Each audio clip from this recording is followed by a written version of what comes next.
O mês de novembro é alusivo a diversas campanhas destinadas à saúde. A mais conhecida é o Novembro Azul, que coloca em destaque a prevenção ao câncer de próstata. Mas também acontece nesse mês a campanha Novembro Verde, que tem como intuito divulgar a homeopatia e os seus benefícios. Para falar sobre esse assunto, eu recebo o médico homeopata, Dr. Luiz Vanderlei Romanizen. Você pode enviar qualquer dúvida para o nosso WhatsApp. O código é 43 3315 1313 ou via facebook.com/tarobalondrina. Doutor Luiz, bom dia, é um prazer recebê-lo. Obrigado por estar aqui com a gente. Bom dia, Sara. Bom dia aos telespectadores também. Agradecer muito o convite teu. Imagina, é um prazer. Para nos dar a oportunidade de falar mais uma vez sobre homeopatia. Bom, homeopatia. Eu sei que tem muita gente que confunde homeopatia com fitoterápico, homeopatia com floral. Afinal de contas, o que é homeopatia e onde ela surgiu?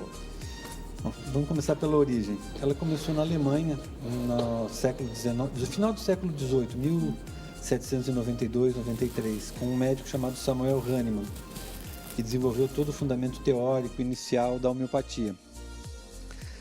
A homeopatia ela é muito confundida com essas outras formas de terapia, realmente, como você falou. Mas nós temos algumas diferenças fundamentais, principalmente no preparo dos medicamentos. Nós usamos realmente os derivados vegetais, muitos são semelhantes aos medicamentos da fitoterapia, muitos remédios são semelhantes aos dos florais, mas o que diferencia é a maneira como o medicamento é preparado, né? Essa é a primeira grande diferenciação. A segunda é a filosofia do tratamento. A homeopatia ela privilegia ou tem como princípio fundamental o cuidado com o ser humano e não com a doença. Parece um contrassenso. Diferente, né, do que na nossa medicina convencional. Completamente, é o oposto. Né? Na alopatia, o foco é a doença. Então, eu vou tratar da pneumonia, da cardiopatia, da diarreia. Na homeopatia, nós vamos tratar o indivíduo que é portador de uma cardiopatia, que é portador de uma pneumonia, que é portador de uma asma. Então, a gente não nega a existência dessas doenças, pelo contrário, a gente tem que conhecê-las muito para poder tratar.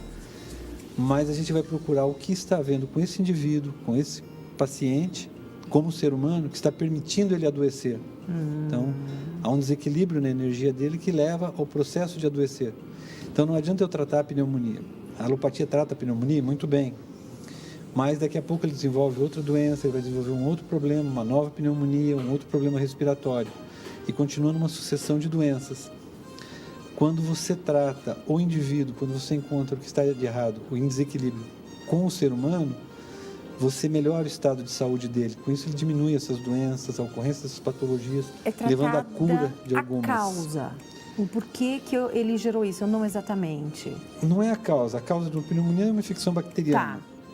Tá. Né? Nós vamos tratar o ser humano. Ele tem um desequilíbrio no energético. A homeopatia é uma terapêutica basicamente energética. Então, nós vamos trabalhar na essência do indivíduo, que ele tem falhas, tem problemas que permitem o adoecer. Então, entre aspas, seria a causa, mas uma causa muito mais profunda. Muito mais, né? Do que uma causa de uma pneumonia ou de uma diarreia.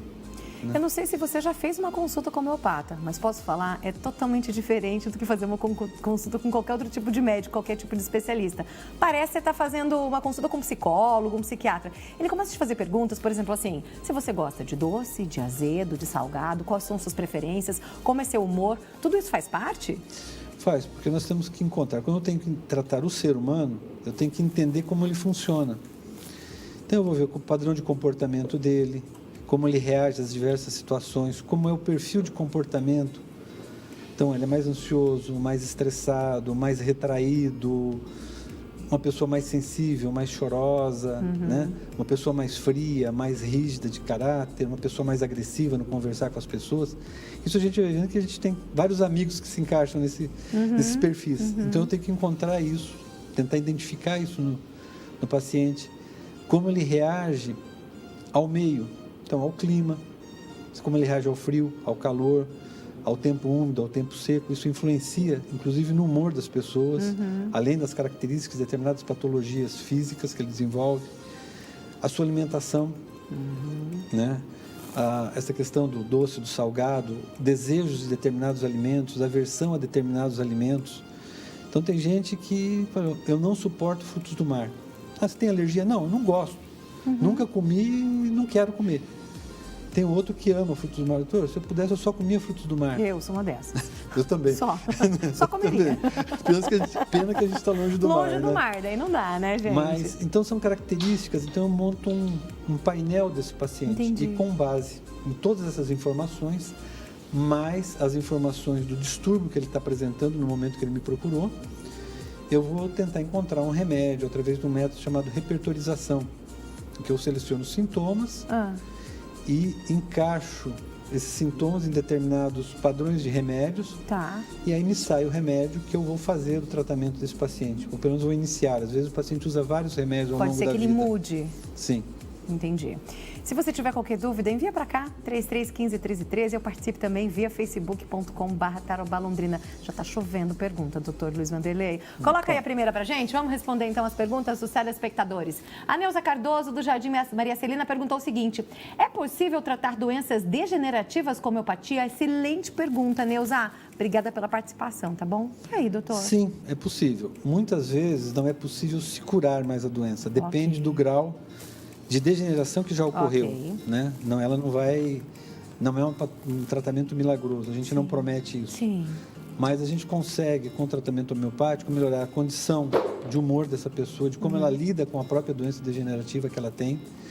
A gente consegue diminuir muito o número de remédios alopáticos que são usados, né? Com isso melhorando momentaneamente a condição de vida desse paciente. Então, e muitas vezes a gente faz um tratamento conjunto.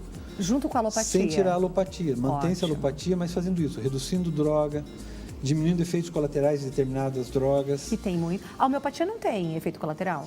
Ele pode ter algumas alterações que ocorrem pelo uso do remédio, que a gente chama de patogenesia.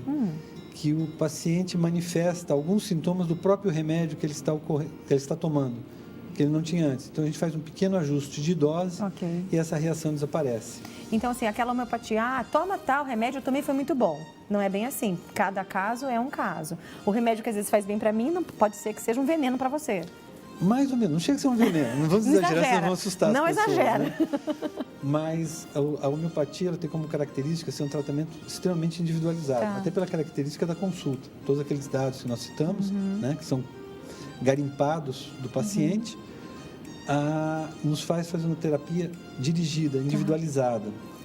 Então, o remédio que é bom para um não é bom para o outro.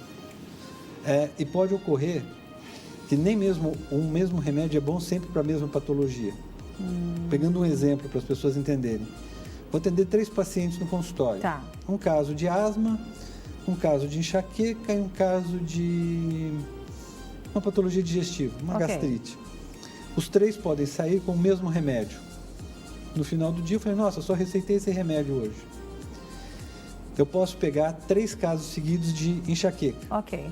Vão sair 3 remédios diferentes. Por quê? Porque ele foi dirigido ao paciente. Entendi. É um remédio escolhido pelas características do paciente e não pelas características da doença. Entendi. Né? Então, esse é o grande diferencial com relação à alopatia. Na alopatia enxaqueca existe um tratamento protocolar. Esse remédio, A pneumonia é um tratamento protocolar, a asma é um tratamento protocolar. Né? Sem discordar, é o que se faz, muitas vezes funciona, num caso de urgência, às vezes é o que é necessário fazer, mas depois o ideal é fazer uma outra abordagem para evitar que entre nesses quadros novamente. Quantos anos já existe a homeopatia? Ela é alemã, né? Os primeiros trabalhos que o Hahnemann publicou foi em 1792. Nossa! O primeiro livro de embasamento teórico dele, e que a gente usa até hoje, porque a homeopatia trabalha com leis físicas, então não vai mudando de acordo com o humor da ciência, é 1810. Então são mais ou menos 220 anos de ciência. Dentro da história da humanidade é muito pouco tempo. É uma patologia, um tratamento relativamente novo, né? Se a gente pensar em termos de humanidade. Sim. Mas a gente tem um tempo já de pesquisa, né? De estudos. Hoje ela é vista com outros olhos, né? Hoje em dia, para você se tornar homeopata, você é um médico homeopata. Sim. Você tem que fazer a faculdade de medicina e você faz uma especialidade de homeopatia. Isso, nós fazemos o curso de medicina normal.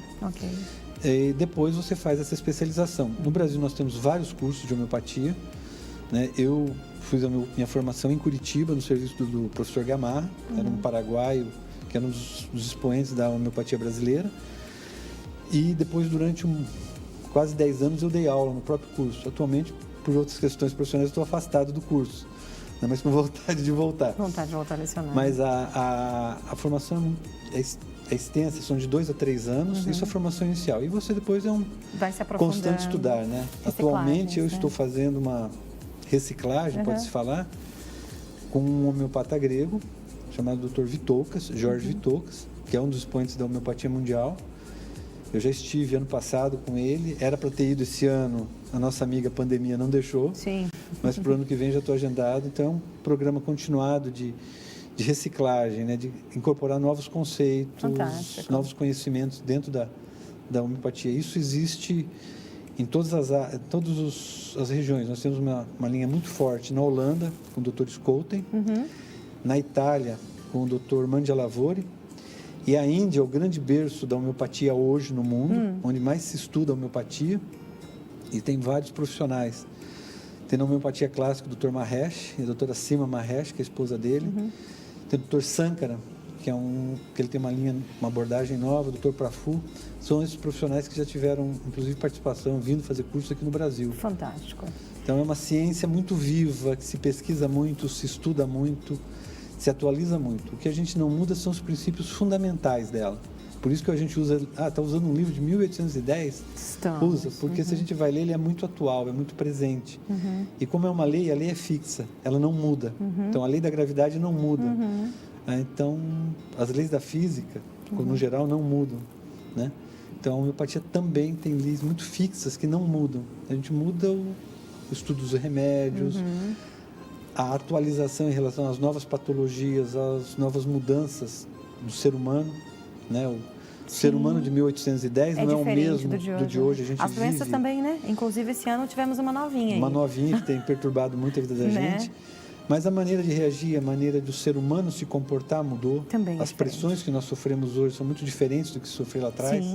A gente não tinha internet, não tinha computador, o ânimo político era menos acirrado do que hoje, o nível de informação era muito menor, ou de desinformação em alguns casos.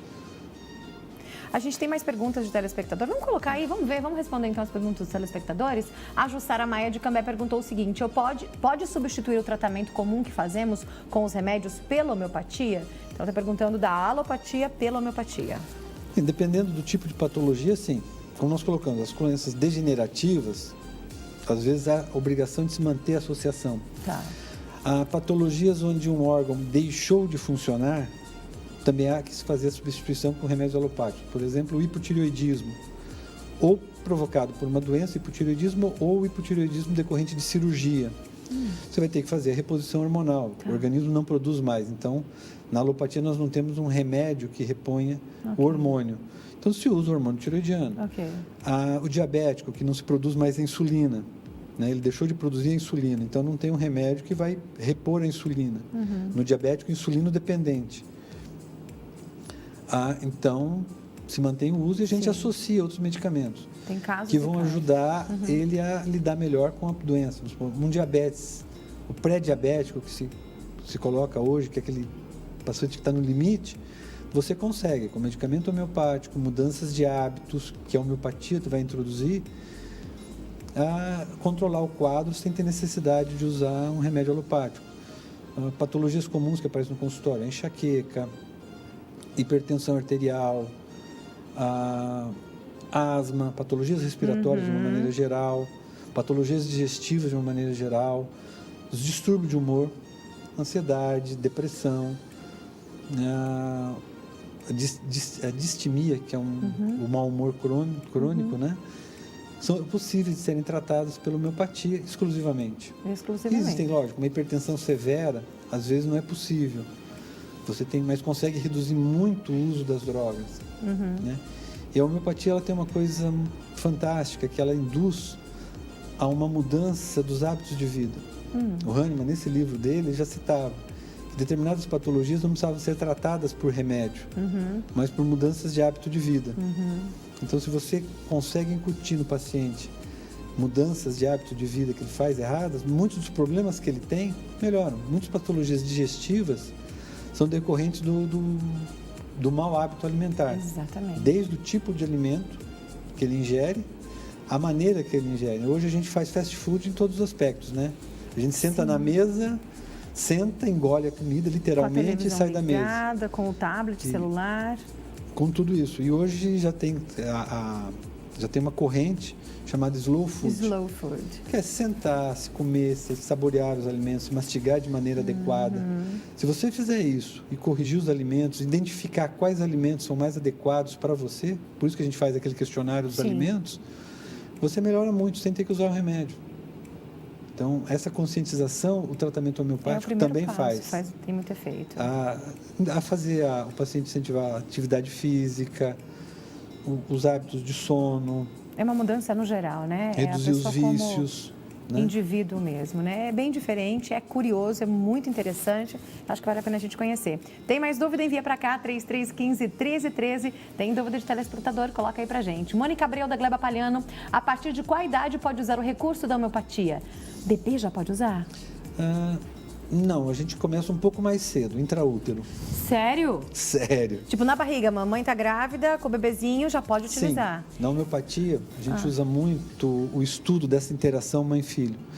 Uma coisa é a mulher, quando ela se torna gestante, ela se torna um outro ser, que ela não está mais sozinha, ela tem uma interação mãe-feto. Quando ela faz o parto, ela volta a ser a mulher que ela era antes. Sim. Né? Então, quando nós começamos a tratar a mãe, nós já estamos tratando do bebê. Tanto que não há contraindicação do uso da homeopatia durante a gestação. Se ela já faz o tratamento, a gente ajusta o tratamento com a gestação. Se ela começa a tratar durante a gestação por distúrbios que ela está apresentando, nós corrigimos esses distúrbios dela. Que fantástico. Já se trata do bebê. Então, não existe limite de idade. Né? A gente começa com o bebê intraútero até a terceira, quarta idade. Que hoje nós temos até a quarta idade, né? Porque é bem isso mesmo. Nossa expectativa de vida aumentou. Sim, aumentou e muito. Ô, gente, muitas pessoas relatam as mudanças positivas que a homeopatia trouxe para essas pessoas. E como é o caso de duas pacientes aqui. Roda aqui. Eu iniciei a homeopatia tem aproximadamente 3 anos. E eu busquei o método porque eu tinha crises de rinite alérgica muito frequentes, que evoluíam para sinusites, e o uso de antibióticos e corticoides traziam muitos problemas para o meu organismo. E além disso, as questões emocionais. Então, a visão da homeopatia do organismo como um todo me deixa muito satisfeita. E eu hoje tenho uma vida muito melhor usando.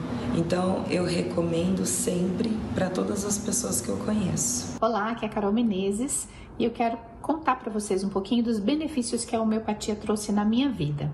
Eu venho tendo traqueobronquites desde 2014 e quando eu comecei a fazer o trabalho da homeopatia, as traqueobronquites cessaram e inclusive nas crises agudas, a homeopatia para mim foi mais benéfica até do que a alopatia. Então, refluxo também gastroesofágico que eu não conseguia controlar com a medicina tradicional. Com a homeopatia, com o trabalho do Dr. Luiz Vanderlei, eu consegui controlar. Então, minha gratidão ao Dr. Luiz Vanderlei Romanizzi e também à homeopatia, que mudou a minha vida. Aí, 2 depoimentos. Obrigada, Carolzinha, Carol Menezes, nossa fono aqui, que também está sempre aqui com a gente. Obrigada. Estão me perguntando sobre a questão energética, porque a homeopatia, ela é a planta, vem da natureza, mas ela é diluída e ela tem uma questão energética. Como a homeopatia traz o equilíbrio energético ao organismo? A Luana de Cambé, é um equilíbrio energético? O tratamento da homeopatia é um equilíbrio energético. Tá. Quanto à natureza dos remédios, só para rapidamente, nós usamos não só os vegetais, mas usamos minerais e derivados animais também. Também. Nós usamos os 3 reinos. Tá.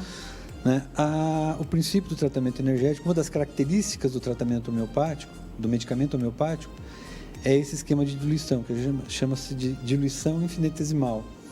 Então, se você pegar o remédio homeopático, ele não tem matéria mais, ele só tem informação genética. Isso que é muito contestado pelas outras ciências, pela ciência convencional, pela medicina convencional, essa questão da energia. Então, a gente sai do princípio do tratamento químico, que é o tratamento da alopatia, e eu vou para o princípio do tratamento energético, né? Então, todo o tratamento é baseado na física. E o que está nos ajudando, está trazendo uma luz, e a gente acredita que vai trazer toda a explicação do princípio funcional da homeopatia, é a física quântica. Quando praticada com seriedade, né? A física quântica séria tem trazido conhecimentos e uma série de novidades nesse sentido, de trazer esse equilíbrio. E nós somos uma unidade de energia. Sim. Né? Isso é muito fácil de se perceber, porque nós vamos estudar o coração, a gente faz um eletrocardiograma. Vamos estudar o cérebro, um eletroencefalograma. Algumas patologias que estudam músculo, se faz eletromiografia. Nós estamos estudando a energia. Então, nós somos uma unidade energética. Né? Se a gente voltar na física, tudo parte do átomo. O átomo é núcleo de energia. Então, o objetivo do tratamento homeopático é fazer esse equilíbrio energético. Ele permite isso. Exatamente como é feito, ou como se atinge esse equilíbrio, a ciência ainda não desvendou. Mas a física quântica está a passos largos no descobrir isso. A água, ela tem uma série de propriedades, né, que o nosso veículo de medicamento é a água. A água tem uma série de propriedades que vão além daquela que a gente aprendeu no colégio, né, lá atrás, já faz muito tempo. Faz um tempinho. Que era inodora, insípida e incolor. Ela tem muito mais, ela é muito mais que o H2O. Ela tem muito mais propriedades físicas do que a gente estudou até agora. E isso vem embasando a atividade da homeopatia, a atividade do medicamento, a atuação do medicamento homeopático. Doutor, nosso tempo já estourou, a gente tem mais uma pergunta. Vou colocar a última pergunta, pode ser, telespectador? Só mais uma, vamos lá. A Carmen Silva, do Conjunto Cafezal, a medicina homeopática é muito lenta para tratar doenças? Isso é mito ou verdade? Eu tenho bronquite asmática e gostaria de saber como funciona o tratamento. E aí, doutor? Bom, são duas situações. Tá. Uma é a doença crônica, aquela doença que o paciente já tem há muito tempo, eu vou levar um tempo para conseguir equilibrá-lo, não é do dia para a noite. A segunda situação é a doença aguda. Essa eu não posso esperar muito tempo, eu tenho que resolver em algumas horas, em alguns dias, no máximo.